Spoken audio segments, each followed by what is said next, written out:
নমস্কার। যুক্তি তর্ক সঙ্গে অর্কয়ে আপনাদের স্বাগত। আপনাদের সঙ্গে আমি অর্কপ্রভ সরকার। ডিপ স্টেট এই শব্দবন্দনার সঙ্গে আপনারা নিশ্চয়ই পরিচিত হয়ে গেছেন। আমেরিকার ডিপ স্টেট, এটা আমেরিকার প্রশাসনের কি বলবো আর কি, সরকারিভাবে তারা আমেরিকা প্রশাসনের অংশ নয়, কিন্তু প্রশাসনের ভিতরেও তো বিভিন্ন স্তর থাকে, বিভিন্ন ব্যক্তি থাকে, তাদের অনেকের পার্সোনাল ইন্টারেস্ট, বিজনেস ইন্টারেস্ট আমেরিকার সরকারের নীতি তৈরির ক্ষেত্রে ভূমিকা নেয়। একেই আমরা ডিপ স্টেট বলি। এই ডিপ স্টেট বিভিন্ন জায়গায় রেজিম চেঞ্জের কাজ করে, আমেরিকার স্বার্থ সুরক্ষিত রাখার জন্য তারা পয়সা খরচ করে, ইত্যাদি ইত্যাদি। সম্প্রতি ডিপ স্টেটের খেলা আমরা দেখেছি আমাদের পড়োশী বাংলাদেশে, এবং পাকিস্তানে ইমরান খানের অপসারণের পিছনেও ডিপ স্টেটের ভূমিকা ছিল। এই ডিপ স্টেট ভারতেও বিশৃঙ্খলা তৈরির চেষ্টা করেছিল, বিশেষ করে বিরোধী দলের একটা অংশের সঙ্গে হাত মিলিয়ে, কিন্তু ভারতের মানুষ ডিপ স্টেটের এই চক্রান্তকে ব্যর্থ করে দিয়েছেন। কিন্তু আমাদের সতর্ক থাকতে হবে। এই যে আমরা বলি ইউএস এইডটা কি? 180টা দেশে আমেরিকার সরকার এরকম টাকা দেয়। 2023-24 অর্থবর্ষে $62 বিলিয়ন খরচ করেছে। এই ইউএস এইড বিভিন্ন কাজে দেয়া হয়। কোথাও এনজিও কে দেয়া হয় জেন্ডার ইকুয়ালিটির জন্য, কোথাও দেয়া হচ্ছে রিসার্চ করার জন্য, কোথাও গণতন্ত্রের বিকাশ যাতে হয় সেটা নিশ্চিত করার জন্য, কোথাও সোশ্যাল জাস্টিসকে ইনশিওর করার জন্য। কিছু সংবাদ মাধ্যম সহ এনজিও বছরে $2 বিলিয়ন সহায়তা পায় ইউএস এইডের মাধ্যমে। এবং জন্মলগ্ন থেকে ইসরায়েল এখনো $352 বিলিয়ন পেয়েছে ইউএস এইড। এই ইউএস এইডকে আপনি বলতে পারেন যে ক্ষয়রাতির টাকা, ফেরত দিতে হয় না, সুদ দিতে হয় না। অ্যাপারেন্টলি সেটা মনে হলো এই ইউএস এইড যেখানে যায় সেখানে আমেরিকার সরকারের বা ফাউন্ডেশনের স্বার্থ সুরক্ষিত রাখার কাজটা করতে হবে। সেই ইউএস এইড ট্রাম্প বন্ধ করে দিয়েছেন। দেখুন, হিউম্যানিটেরিয়ান গ্রাউন্ডে আমেরিকা সহায়তা করবে, মোস্ট ওয়েলকাম, কিন্তু রেজিম চেঞ্জ বা গণতন্ত্র বিকশিত করার লক্ষ্যে কোনো অপচেষ্টা এই অর্থের মাধ্যমে যদি করা হয়, আমাদের সতর্ক থাকতে হবে। পৃথিবীর বিভিন্ন দেশে অতীতে আমেরিকা এই কাজটা করেছে। এনরি কিসিঞ্জার বলেছিলেন না, আমাদের অভ্যন্তরীণ নীতি হচ্ছে আমাদের বিদেশ নীতি। একদম ঠিক কথা। তাই কোনো অ্যালট্রুইজম থেকে এই টাকা খরচ করে না America. there is no altruism at play। এখানে আমেরিকার ইন্টারেস্টকে প্রোটেক্ট করার জন্যই ইউএস এইডকে ঢালা হয়। আমেরিকার মোট বাজেটের হয়তো 1% এই এডের, পিনাটস। ডোনাল্ড ট্রাম্প এই ইউএস এইডটা বন্ধ করেছেন। দেখুন, এক্সটার্নাল এইড আর ইন্টারনাল এই ফেডারেল গভর্নমেন্ট গুলোকে সাহায্য করে আমেরিকা প্রায় $300 billion. Trump executive order issue করে পুরোটা বন্ধ করে দিয়েছেন, কিন্তু আমেরিকান কংগ্রেস বলছে যে প্রেসিডেন্টের এটা ওভাররিচ। প্রেসিডেন্ট সুপারিশ করতে পারেন বা সিদ্ধান্ত এন্ডোর্স করবে কংগ্রেস। ইতিমধ্যে আমেরিকার 50টা স্টেটের মধ্যে 22টা ডেমোক্র্যাটদের যারা পরিচালিত, তারা আদালতের দ্বারস্থ হয়েছেন। এখন ফেডারাল অ্যাসিস্ট্যান্স বজায় থাকলেও এক্সটার্নাল অ্যাসিস্ট্যান্স ইউএস এইডের মাধ্যমে হবে না। আমরা চীনকে, অনেক দেশ চীনের কাছ থেকে প্রচুর টাকা ঋণ নিয়েছে পরিকাঠামোর ক্ষেত্রে উন্নয়নের জন্য। China Pakistan economic corridor, Sri Lanka, চীন টাকাও দেয়। সেই টাকা শোধ না করতে পারলে ঋণের ফাঁদে জড়িয়ে চীনের সব দাবি মানতে বাধ্য হয় সংশ্লিষ্ট দেশের সরকার। কিন্তু ইউএস এডের ট্র্যাপও কিন্তু কম বিপজ্জনক নয়। যখন এই ইউএস এড ব্যবহার করা হয় কোনো স্বাধীন সরকারকে, দেশকে ডিস্টেবিলাইজ করার জন্য, কিছু শক্তিকে পয়সা দিয়ে দেশের অভ্যন্তরে অশান্তি বাঁধানো হয়, অতীতে এই অভিজ্ঞতা বহু আছে।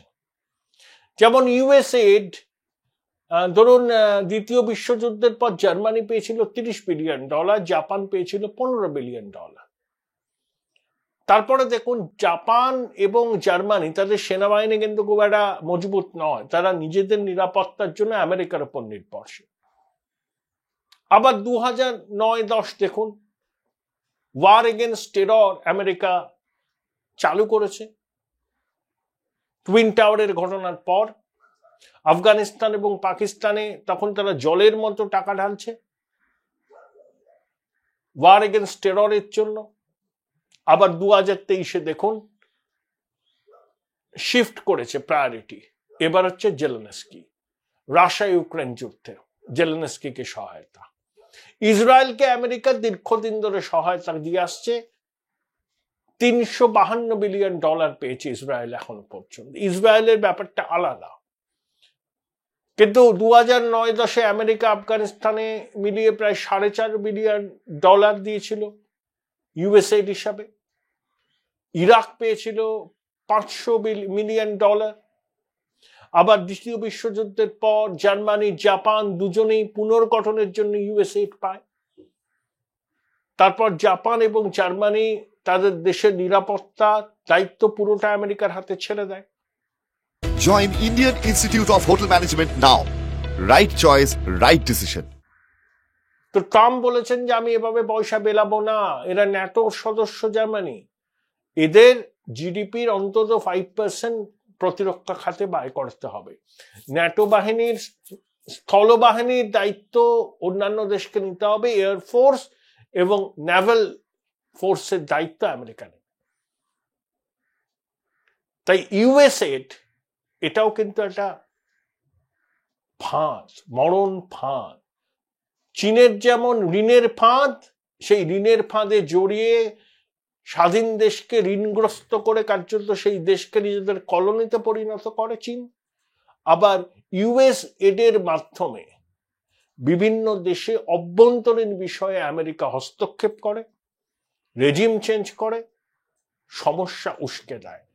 ট্রাম্প এই ইউএস এডকে বন্ধ করতে চেয়েছেন, যাতে বিভিন্ন দেশে এই রেজিম চেঞ্জের নোংরা খেলায় মার্কিন প্রশাসন যাতে আর অংশ নিতে না পারেন। তিনি আপাতত সফল মনে হচ্ছে, কিন্তু আগামী দিনে কি হবে সেটা আমাদের নজর দিতে হবে।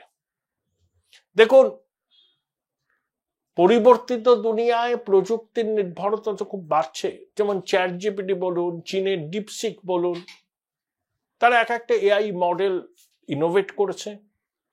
ভারত সরকারও কিন্তু উদ্যোগ নিয়েছে, 6টা কোম্পানিকে তারা চিহ্নিত করেছে এবং তারা ভারতীয় আর্টিফিশিয়াল ইন্টেলিজেন্সের মডেল তৈরি করছে। এবং তাতে কি বলবো, ভারত সরকার পূর্ণ সহযোগিতা দিচ্ছেন তাদেরকে, এবং আগামী 8 থেকে 10 মাসের মধ্যে এই কাজটা অনেকটাই সম্পন্ন হয়ে যাবে।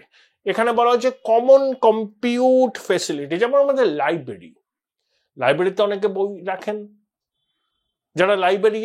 যারা লাইব্রেরি চালনা করেন সেখানে তো বই থাকে। আপনি মেম্বারশিপ নিলেন, মাসে টাকা দিলেন, আপনার পছন্দের মতো বই পড়তে পারবেন।